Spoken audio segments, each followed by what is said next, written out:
So, uh, you've got a bachelor's degree, but it's in education and music, right? Yes, and since our last interview, I've gotten my second bachelor's, but I won't jump over the cart here just yet. But yeah, my beginnings were as a musician. I have a dual bachelor's in professional music and music education, Berklee College of Music. Totally into music. Didn't have a technology background. Berkeley used a lot of technology in the school and to bring it to education, but I was not a comp sci or an engineering, none of that type of background to how I got in. This is one of the reasons why I think you're such an encouraging person because we talk to a lot of people who come to us and say, "Oh, I didn't study technology as an undergraduate. Do I have any chance of getting into cybersecurity?" We're like, "Heck yeah." And they get surprised. They're like, "Really?" We're like, "Yeah, it can happen to you." And I think you're a wonderful poster child, right? For the fact that Jason and Kip are not lying when we say that. Don't pin all your hopes on me, but I can be Uh, at least that for you. yeah, that's great. And then at some point before you switched into cyber, tell us about like what kind of work history you had. I was just doing odd jobs out of Berkeley and kind of just teaching on the side a little bit. I was at a bike shop.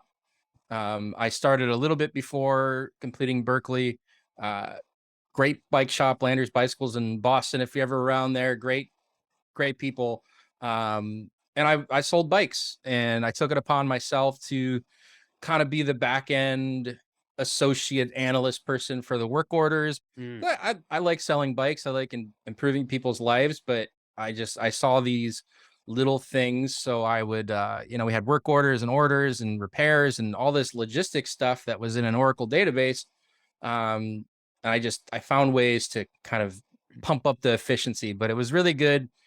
I bought lots of bike equipment because it was half off, and all the people around me were very passionate about being healthy, but not in a toxic way. Like they just wanted to improve everybody's lives, and they were very passionate about what they did, and it was a great environment. Before that, I was kind of working in some restaurants, and it's a mixed bag. I liked a lot of the people, but you can see that it's a totally different vibe. I was yeah. working late nights, and my health was not the focus at that point. So really moving over to the bike shop was a step up for me from that transition from college. This is the other thing that I really like about your story is not only do you not have a technology bachelor's degree, but the way you got into this is you figured out how to make technology kind of like an additional duty for yourself, so to speak, right? You took it upon yourself to start messing around with that Oracle database